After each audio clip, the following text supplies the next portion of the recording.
1. Read this before you quit. You're drafting a goodbye email at 1:17 a.m. Your chest feels tight. You think quitting will make the noise stop. Dear you, tonight, you are trying to buy silence with a resignation letter. You believe the quiet will arrive the moment your manager reads the subject line. You imagine a door closing and, on the other side, a meadow with an uncomplicated sky. What you are really trying to purchase is control. It's reasonable to want that. It is also expensive when you pay with the wrong currency. Here is the first truth. Exhaustion is a report, not a verdict. Reports can be interpreted. Verdicts only arrive after hearings you didn't attend. Before you quit, show up to the hearing. Sit in the witness chair. Ask your life. What is actually hurting? Write 3 sentences by hand. The work itself. When I analyze what I'm doing, which tasks genuinely feed me, and which tasks sand me down? List them without moral judgment. You are not better for liking strategy over spreadsheets, or the reverse. You are human for liking something, the way the work is organized. When do interruptions, unnecessary meetings, and unowned priorities pile up like snow on branches? You may discover your days are not difficult because of labor, but because of friction. Friction is solvable. Failure is not what's happening, the story I'm telling about myself in this work. What private narrative turns every delay into proof that I am behind? Every small mistake into evidence that I am unworthy. You will hear a harsh narrator. You have been hiring them for years. Fire them. Once you have your 3 sentences, run an experiment instead of an ending. 30 days. Make it visible. A calendar on the wall. Green check marks each day. You practice your interventions. Pick interventions that are behavioral, not aspirational. Sleep twice before big decisions. Not once. Twice. The first sleep softens the panic. The second sleep lets another voice in. Decision-making on one sleep is like doing surgery while the room is still filling with anesthesia. You can. But why? Create 1 maker morning a week. A maker morning is a block of 2 to 3 hours where you don't context switch. Put it on the team calendar. Title it, Heads Down Deliverables. If someone insists on a meeting in that slot, ask, which deliverable should I deprioritize if we move this? Watch how often the meeting moves. Negotiate a clarity ritual. Every Monday, 15 minutes with your manager. 3 columns. What I think I'm doing, what you think I'm doing, and what we commit to. The 3rd column is the only one that touches the week. 90 days from now, you'll have the cleanest archive of mutual expectations you've ever had. Ambiguity is an overtime machine. This ritual pulls the plug, close at 80% once a week. Pick 1 task and stop before perfect. Ship it kindly with a note. Draft at 80% to accelerate feedback. Excellence is not the enemy of done. Perfectionism is. Train your nervous system to survive good enough without creating a shame echo. Find a witness, not a savior. A witness is a peer who asks, what would make tomorrow 10% kinder? And then texts you at 4:45 p.m. Log off after the next email. Accountability is lighter when someone else holds a corner. At the end of the 30 days, gather data, not feelings.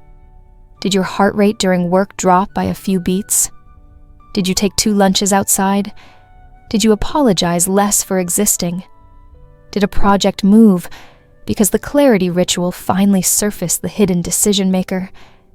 If yes, the noise was largely from a loose panel in the machinery, not a fatal engine flaw.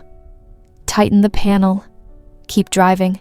If the data says otherwise, if you followed the plan with honesty and your spirit still hunches, then you will leave, but you will leave upright. You will not have fled. You will have graduated.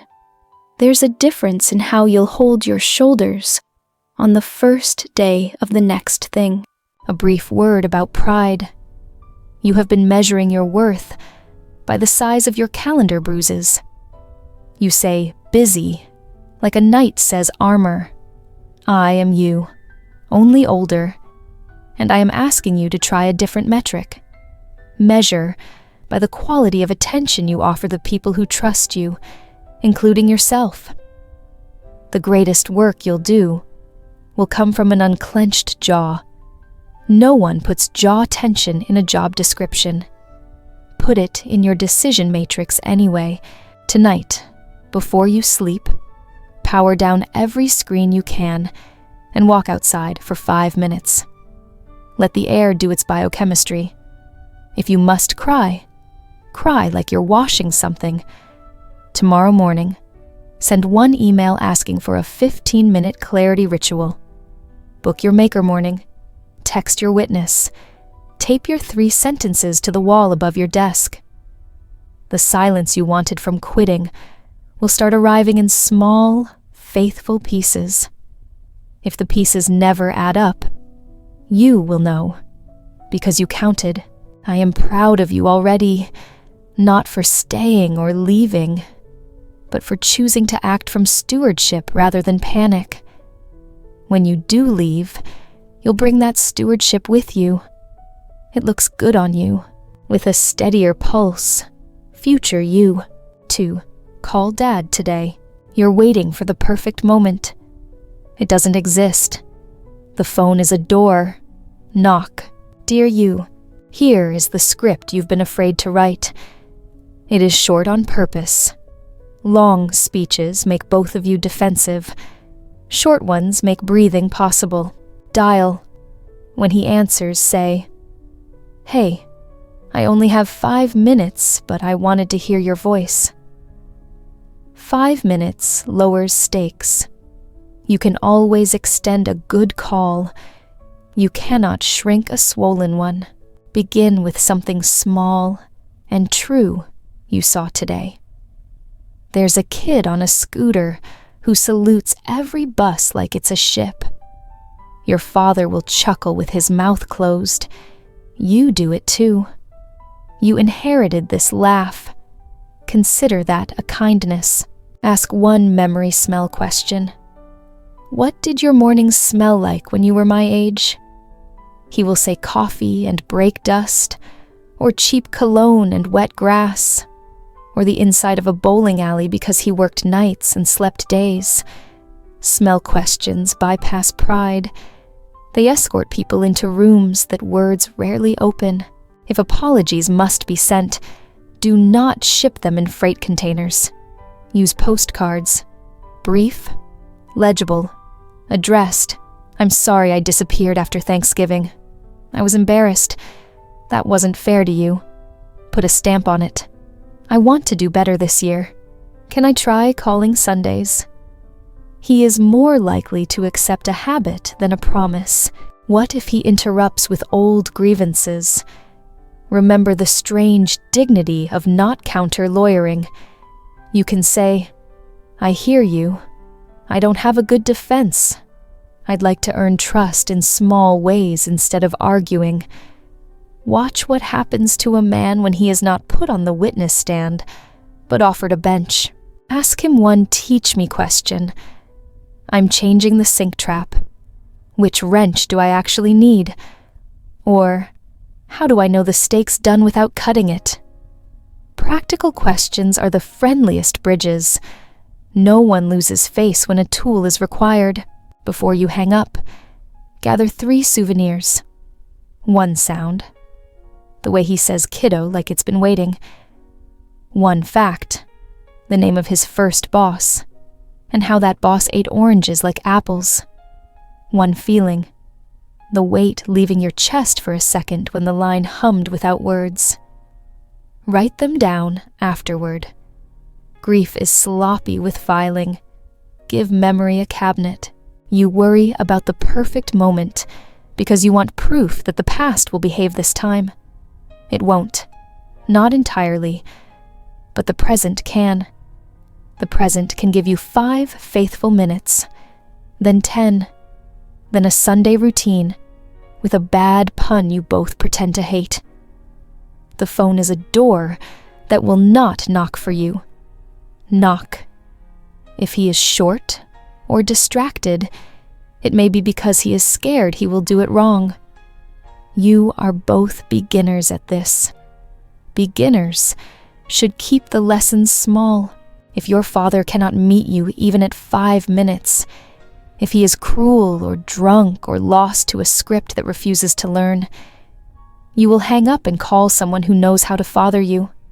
A neighbor, a friend, a man from work who teaches with patience. Love is larger than biology, but biology is worth a try today. Try. Call now. The peaches are cheapest this week. Tell him that. Let the conversation be made of the weather and a wrench and his laugh. It is enough. If it becomes more, you will already be on the line. I will not spoil it.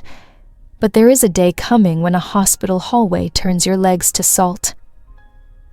On that day, these small calls will keep your knees from collapsing.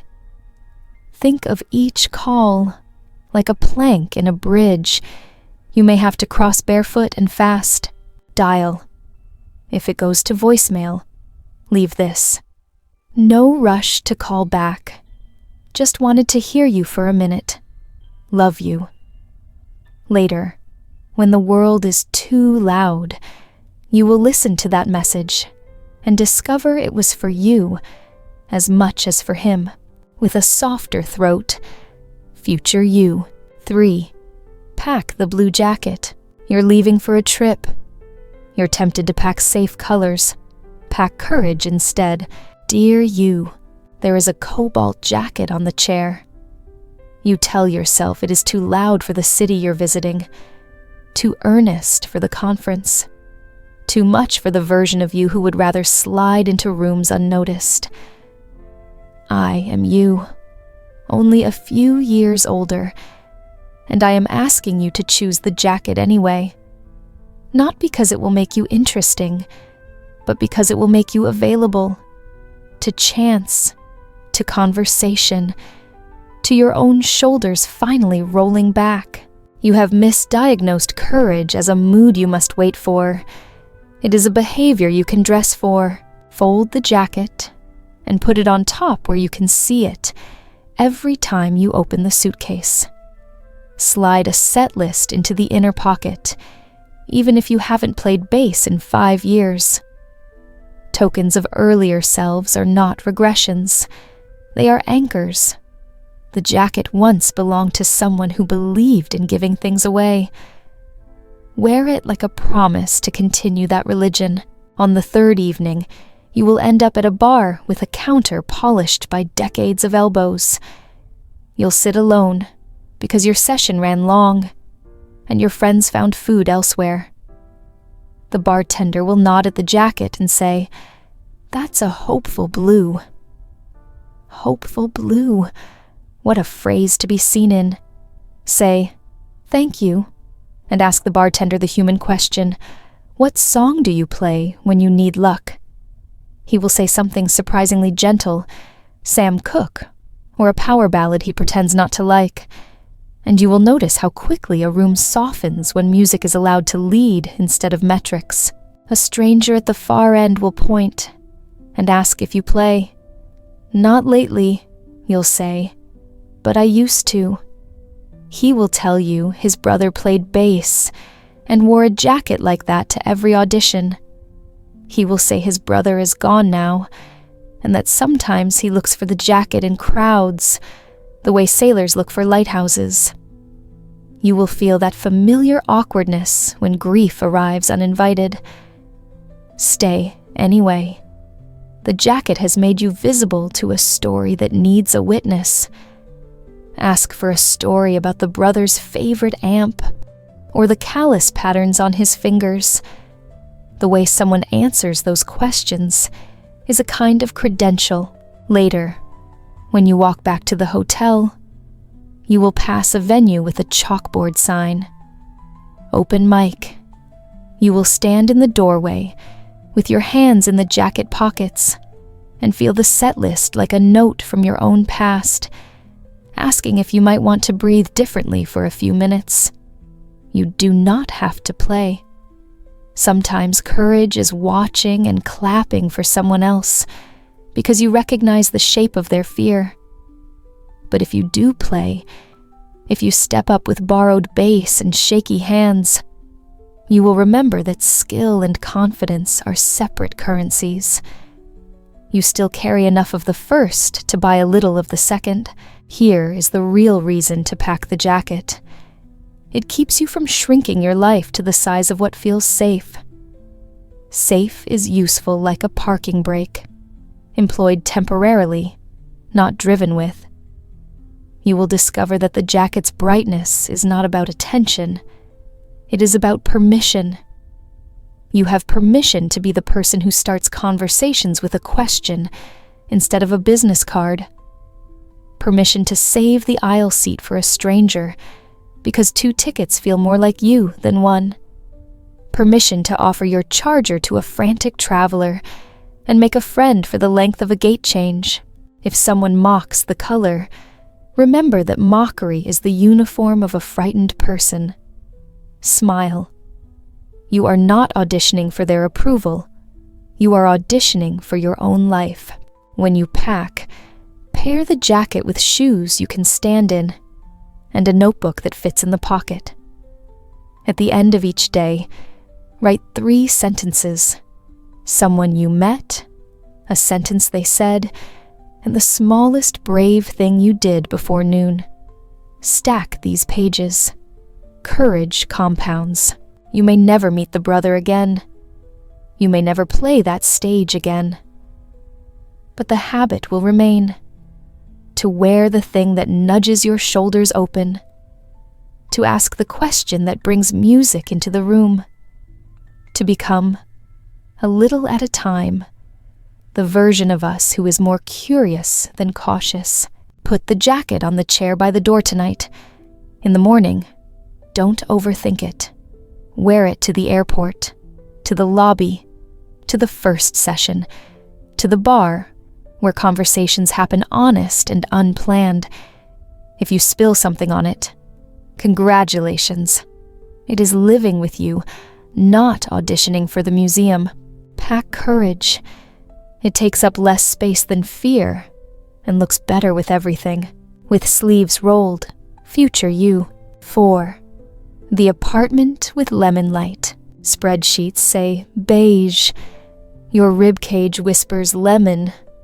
Trust the organ in charge of breath. Dear you are standing in a kitchen that smells faintly of wood polish and something citrus you can't place. Maybe a previous tenant baked pound cake. Maybe it's the bowl of real lemons glowing like small suns on the sill.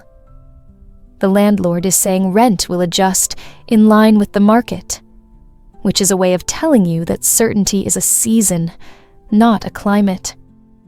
Your brain is already opening its ledger, utilities, deposits, the false humility of, I don't really need nice things. The ancient superstition that joy is indulgent if it costs an extra $140 a month. I have lived in both of the apartments you're considering. I know their weather. In the beige one, your life shrinks very politely. You stop inviting people because the light's wrong. You eat over the sink because the counter makes you feel like a guest in a motel. You forget that soup is an activity, not an emergency. Beige does not offend you. It quietly edits you down. Lemon Light is different. It is not luxury. It is permission. Stand here at 4:30 p.m. and count 5 invitations the room makes. The sun patch near the table is a silent request for a plant that will grow outrageous, maybe a pothos with the confidence of a rumor.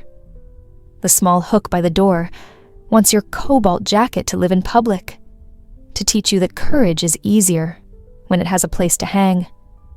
The tiles, tiny green squares, someone's painstaking choice, ask for soup that takes hours and an attention span that can bear to be fragrant. The window wants postcards with smudged ink, evidence that friends exist in cities you have not yet learned to pronounce correctly. The table wants a Monday candle, not Friday, not holiday, Monday, because ordinary days deserve ceremony. This apartment will not solve you, but it will shape you, and shaping is the quiet power you keep underestimating. Pay for the shape that makes you kinder. Your spreadsheet cannot capture the cost of eating standing up for a year. It cannot measure what happens to your voice when you learn the mail carrier's name, and the dog on the 3rd floor starts wagging when he hears your steps. It cannot show that Tuesday dinners with 3 bowls and a loaf of bread become the place where your best ideas arrive dressed as jokes, where friendships stop orbiting and start landing, where you practice the generous form of leadership called hosting. Negotiate like a person who respects both math and breath. Ask about a 2-year lease with a softer increase in year 2. Offer to water the stairwell plants. Ask if you can repaint 1 wall after you move out, at your expense. If the landlord is fair, they'll meet you where humans meet, somewhere between numbers and neighborliness. Then sign. Buy second-hand chairs that wobble a little, but look like they tell stories. Learn the scrape of this floor, the note it sings under your feet when you're carrying something worth setting down. Borrow a Dutch oven from someone down the hall and return it with cookies that are, frankly, only okay. Tell them the cookies are practice. You are practicing a life that doesn't need a party to invite company. You will be tempted, in the first week, to fill the walls quickly so it looks like you've always belonged. Resist. Let the room introduce itself first. Sit on the floor with a bowl of cereal and listen to how the building breathes. Where does traffic hush? Where does morning begin? Put art where your eyes naturally rest, not where you think art is supposed to go. Tape a recipe card to the cabinet that says Tuesday soup, and let that phrase do the quiet miracle it will do. Turn random evenings into ritual. There will be a day when the rent inches up, and your stomach follows. If you cannot stay, leave the way good guests leave, with a thank you note under the old thermostat, and a list taped inside a cabinet for the next person. The cafe that knows your name, the clarinet neighbor who practices scales at 7 p.m., the trick with the window that sticks if you don't lift while you slide. Take the habits with you. Monday candles, named mail carriers, soup that occupies a whole afternoon like a book, but I hope you stay long enough to host a winter where coats pile on the couch like friendly snowdrifts, and your floor hums with the quiet empire of people who have decided to love each other on purpose.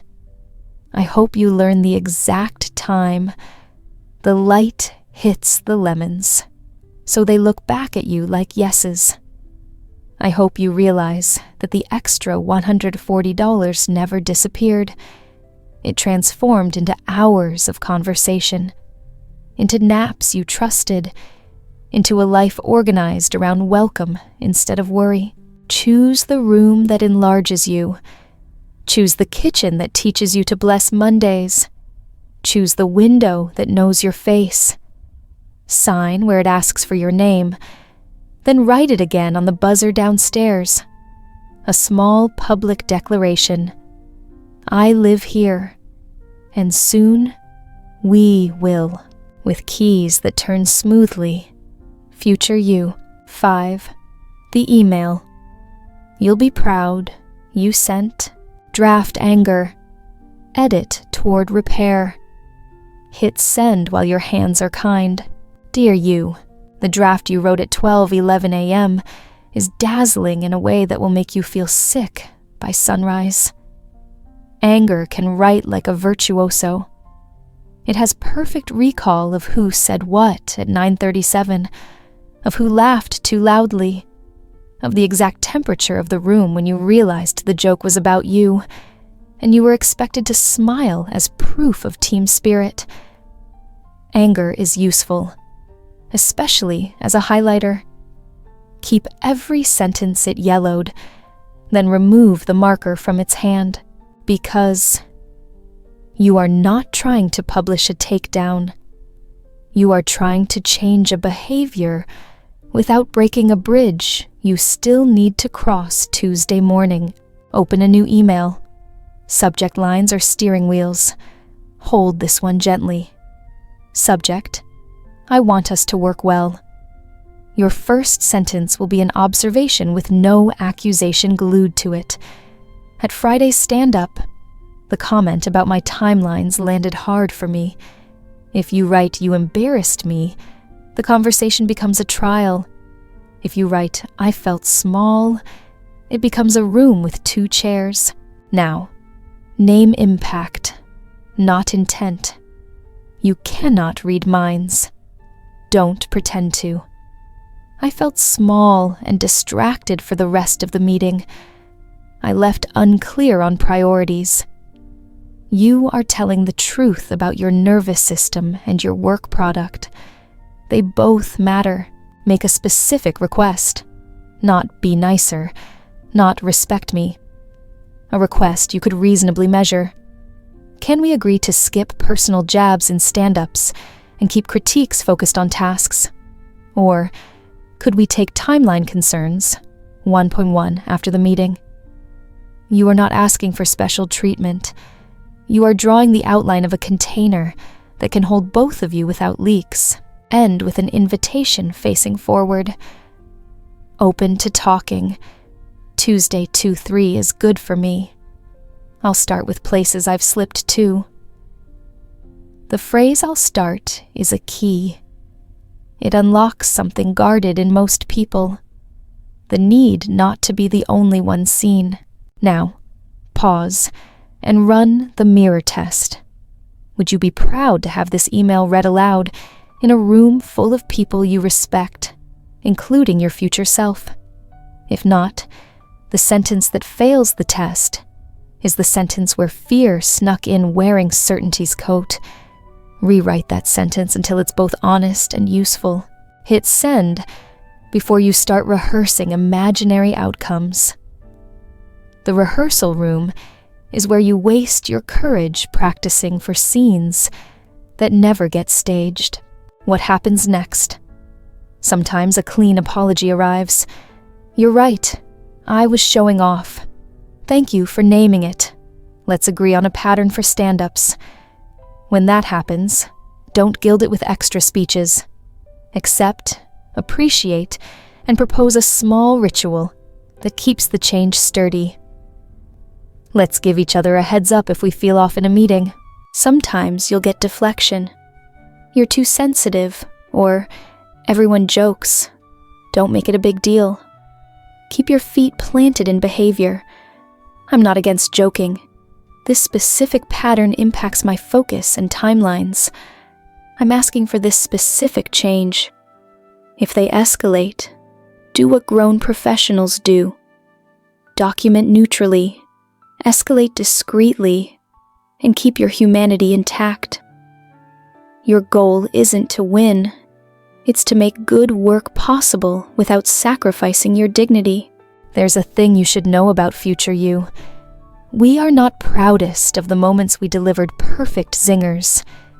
We are proudest of the moments we stayed in the room without swallowing ourselves. Repair is a craft. It uses tools like subject lines that point forward, requests that can be honored without humiliation, and courage sturdy enough to listen when you'd rather litigate. Make space, too, for your own apologies.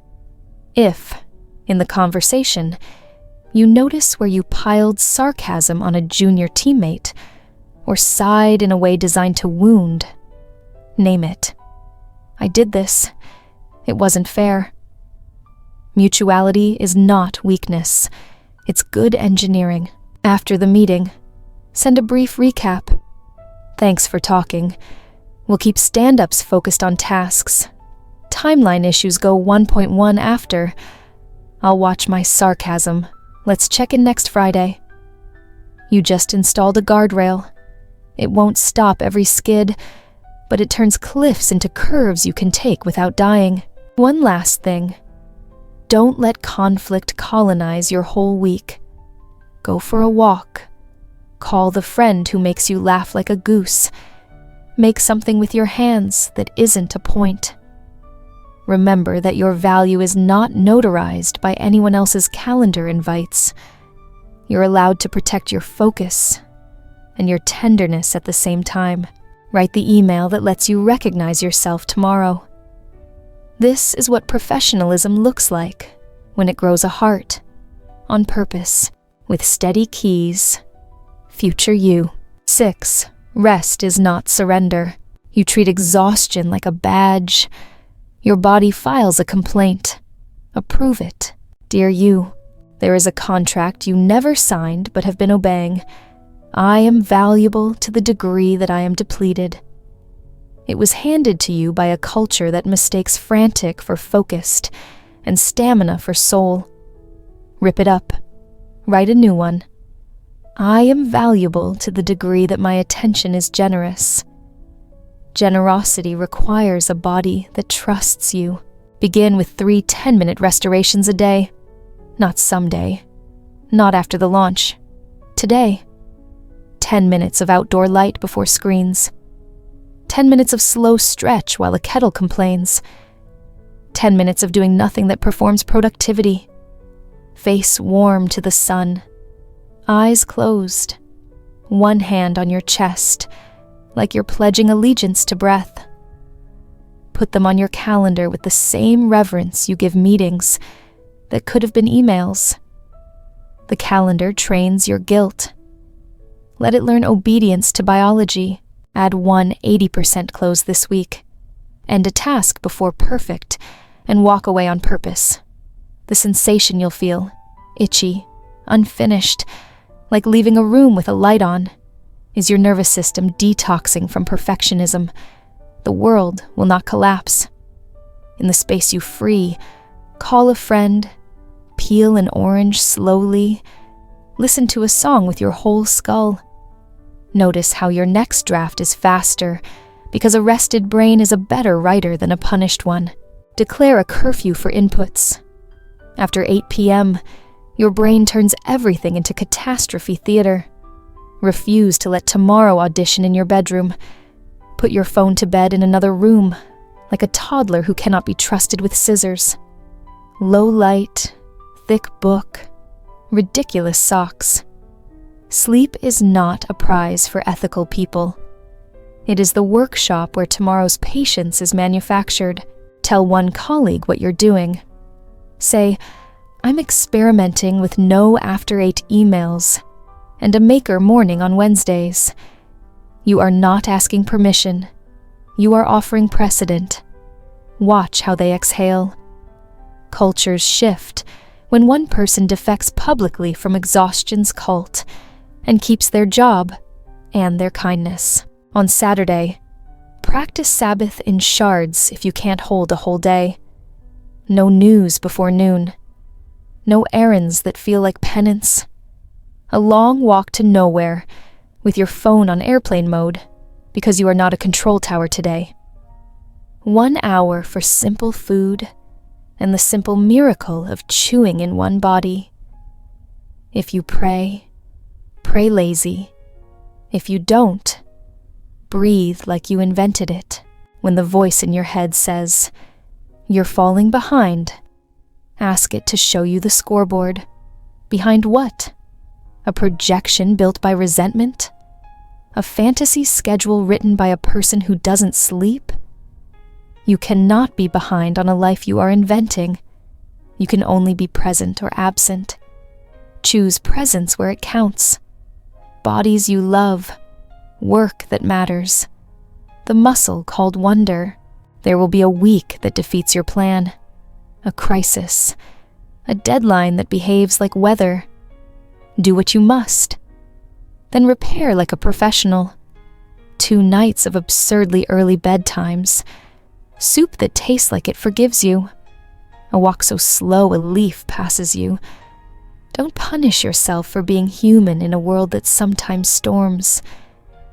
Re-entry is part of the craft. You want a metric. Here, track how often you answer the phone at 9:42 p.m. with warmth instead of dread. Track the frequency of surprise kindnesses in your day. Track whether your jaw unclenches without instruction.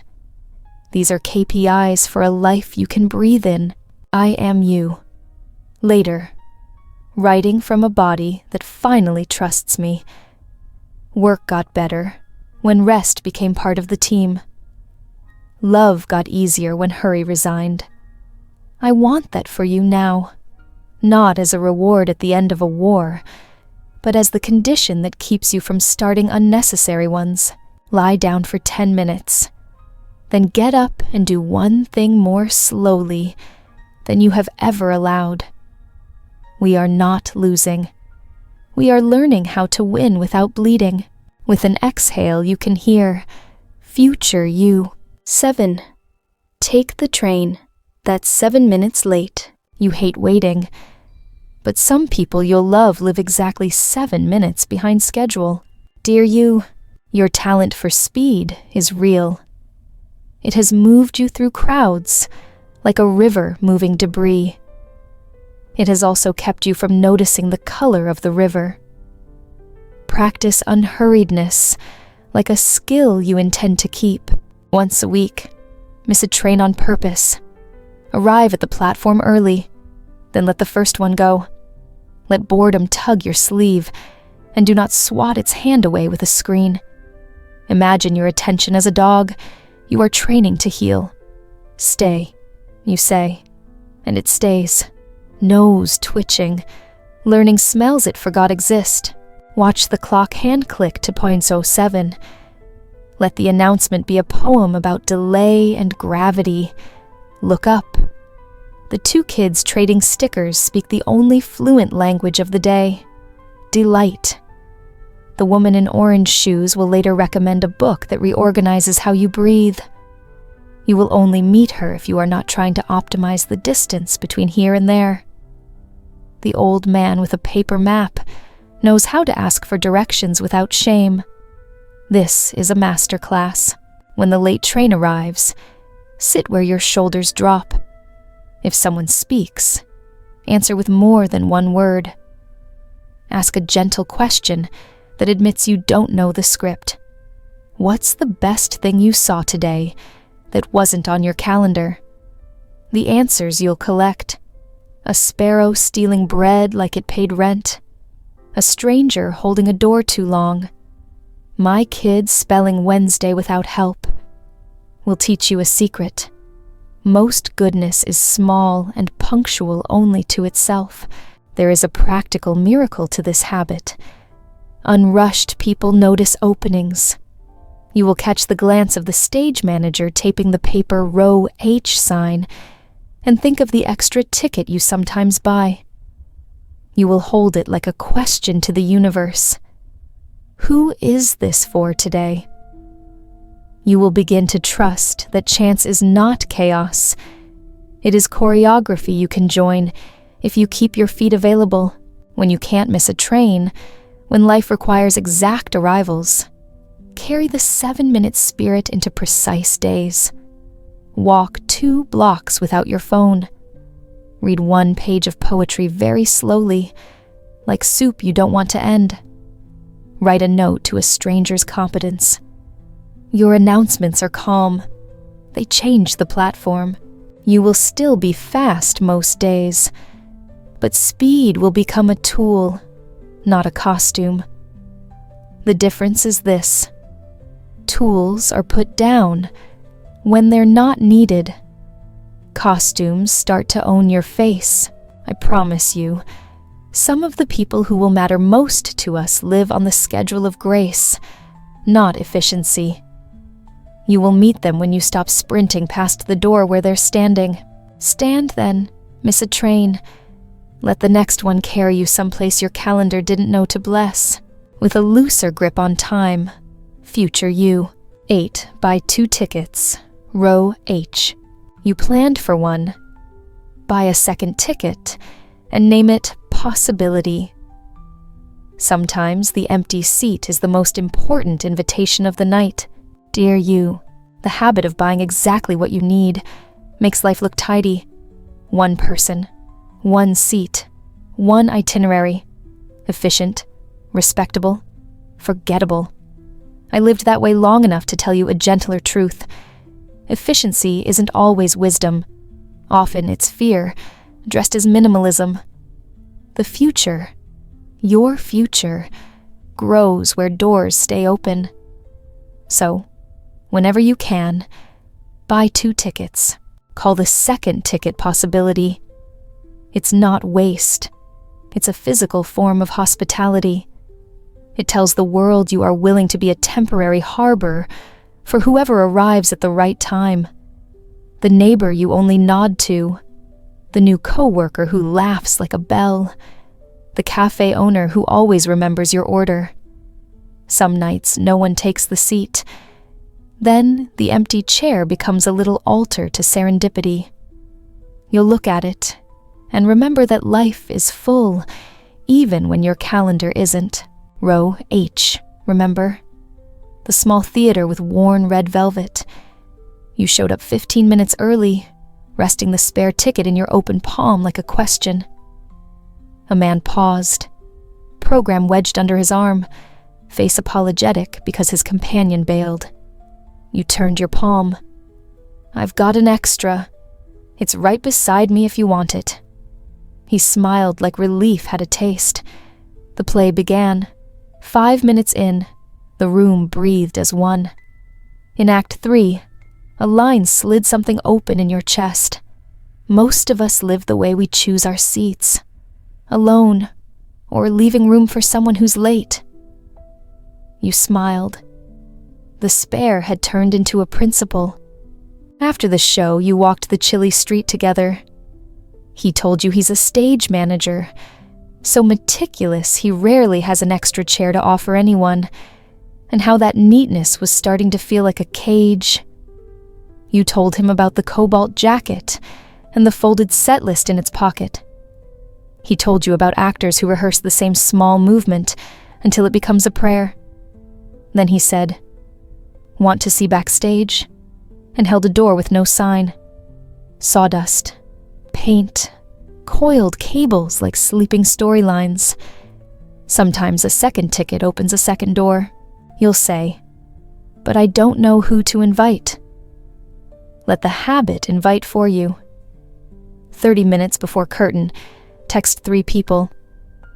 "I've got a spare, leaving in 10. No pressure. If your feet are itchy, come." You'll be surprised how often the world squeezes itself into someone else's schedule when the invitation is light and real. Some Sundays, you'll stand by the ticket scanner and ask, "Anyone solo and want row H?" Not front row bragging, just a kind place to land. You'll learn the grammar of gentleness. Some nights, the seat stays empty. The house lights go up, and you walk out holding a ticket nobody tore. Don't call that waste. Call it heart practice. Each time, you'll care a little less about exact, proper, just enough, and trust more in extra wide shared. Next time you buy train tickets, keep the adjacent seat free for a stranger you haven't met. Maybe no one comes. Or maybe a woman with silver hair asks, "Is this empty?" and tells you she learned English from supermarket flyers. You'll step onto the platform carrying a story one ticket could never buy. Don't confuse the spare with saviorhood. It's small, like setting out an extra pair of chopsticks at dinner. Most evenings, no one knocks. Then a friend passes the window and you call, "Come eat. There's already a place set." The second ticket is the prepared chopsticks, the message tucked into the day. I left room for you. Train yourself in the abundance of joy. One more chair, one more ladle, one slice to share, one frame wide enough for another face to fit. You'll start recognizing the row H people in your life, the collaborator who will someday fit you like harmony, the neighbor who will later hold your spare key, the intern who becomes a colleague, and then a friend.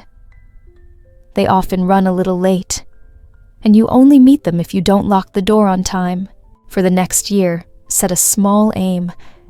3 possibility tickets a month.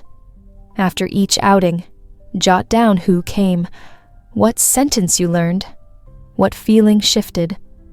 12 months later, you'll have a journal of arrivals. If someone asks how you built a network, you can simply say, "I'm willing to lose 1 seat to see what the world fills it with. Buy 2. Keep a seat for the person who will walk the next stretch with you, even if it's just for 1 evening. Always saving you a place, future you." 9. Keep the photo wide. Dear you, there are 2 photographs on your table. One wide, where Dad's windbreaker balloons, and his hand hovers mid-wave. One cropped down to a travel poster sky. The second makes your wall look clean. The first makes memory honest. And honesty, not prettiness, is what heals. You didn't just trim an edge. You trimmed part of the story. The messy part. The part where Dad overcooks dinner and brings back blurry pictures and repeats a memory until it wears thin. In the wide photo, all that earnest awkwardness is present. Looking at it, your heart relearns the language of patience. Tape the wide photo where your eyes hit it daily. Pencil a note on the back. Keep the hard-to-love parts in view. When he calls at a bad time and your temper stands up, look at that inflated jacket and remember, love isn't a poster. It's a draft with eraser marks. Set the laptop down. Call back with a voice not holding grudges. Ask one concrete question. When you were my age, what did mornings sound like? He'll say car doors and brooms, talk radio, and your grandmother humming. The wide photo turns up the volume. You'll clean the garage one day and find a box labeled photos that didn't turn out. Don't toss it. It's a museum of attempts. Smeared fireworks, blinked smiles, lopsided frames. He kept them because he believed there might be a reason. That belief is clumsy and kind. Learn it. Keep other people's near misses and your own. When you parent later, you'll need that skill more than any manual. The wide image also teaches context. When you start narrating life as if you built it solo, count the hands inside the frame. The aunt who notarized your first lease. The neighbor who lent a pot. The teacher whose green ink found your pulse. I will shrink a little. We will grow. Even when we is noisy or hard, the wideness is worth keeping. There will be a day when the wide photo becomes your rope out of fury. You'll be composing a text sharp as a blade. Look at the picture for 1 minute. Remember how Dad drinks from the chipped mug because if I put my lip on the chip, it won't drip. Grown-ups have their own logic. Let their metaphors of mercy rub off. The text you send will have fewer nails in it, if his memory phrase, the wide image is a map back. You can say, here's your jacket, here's the chip in the mug, here I am laughing because of the wind. His facts may not return fully, but belonging might. And on that day, you sit in a hospital hallway that turns your legs to salt. The wide photo on your phone will keep memory from shrinking into a thin, pale line. Keep the cropped print too, like a caution label for your reflex to make things pretty. But let the wide one be the teacher for making things true. Hang both, but give the wide version the higher hook. Each time you choose a frame for someone else's story, ask, am I cropping or embracing? One day, a child will ask why Grandpa tells the same story. You'll smile, because some things he wants us to never forget. Then point to the wide picture. Keep everything in the frame, even the messy bits. That's how we avoid confusing tidy with good. Keep it wide. Let complicated love breathe. With the whole picture, future you. 10. Thank her with green inks. Dear you, buy a green pen. Nothing fancy, one that scratches a little, to remind you that thanks doesn't need polish. Write her name, Ms. Patel. Below it, write the sentence she left in the margin of the paper you turned in late. There's a heartbeat here. Let it be messy. That line didn't just save an essay. It repaired your way of living. You started permitting imperfect, honest conversations, sending early letters before you knew the perfect phrasing, doing acts of goodness before you knew how to brand them. In your letter, skip the resume. Give her scenes. Tell her how you wrote your wedding vows, tried to gild them, then remembered, let it be messy. You cut 3 adjectives and kept this. I'll wash dishes when you're tired, and I won't call it sacrifice. Tell her about work, the day you killed jargon, and let verbs carry the weight, just like she taught. Tell her about your brother, the text that said, I'm sorry for the garage. I'll make dinner this week. And how choosing repair over performance changed the room. Green ink has been quietly writing a way of being. No email? Send it to the school. Educational offices have backstage rivers that carry letters to the right people. Weeks later, you might get a card, uneven handwriting. Teachers keep certain sentences from students in a little box. Thank you for giving me another. If it never reaches her, gratitude still reaches its target. Your character changes shape. Become a person who sprinkles green ink everywhere. On a receipt, you paced the service perfectly. Felt easy. On a colleague's brief, your clarity saved 2 hours. To a busker, you changed the sound of this street. These green lines aren't empty compliments. They're attention training. What you thank grows. Clarity, warmth, courage. One day, you'll stand at the front of a classroom or in a mentoring 1.1 and say to someone younger, there's a heartbeat here. Hand them your pen. May they write a thank you to someone else, and may the green ink chain travel farther than we do. Before you mail it, photocopy your letter, not to brag, but to remind yourself you did the right thing. You dragged gratitude out of your head and throat and drafts and put it on paper, giving it a chance to arrive. Years from now, moving day will shake a copy loose from a book, and you'll smile at the crumpled edge, like it's a fingerprint of sincerity. When you meet the people who do green ink work, the nurse whose shift terrifies everyone except the patients, the server who remembers your order after 2 years, the security guard who learns names, tip with words as well as money. Money compensates. Words recognize. Both matter. Write tonight. Don't Google a perfect template. Take a normal sheet, an undecorated envelope. Address it legibly. Crooked stamp is fine. The crooked is the signature of real.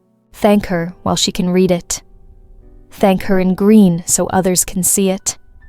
Thank her often enough that you no longer need the pen, because the way you speak and live is already inked green, with ink that lasts, future you.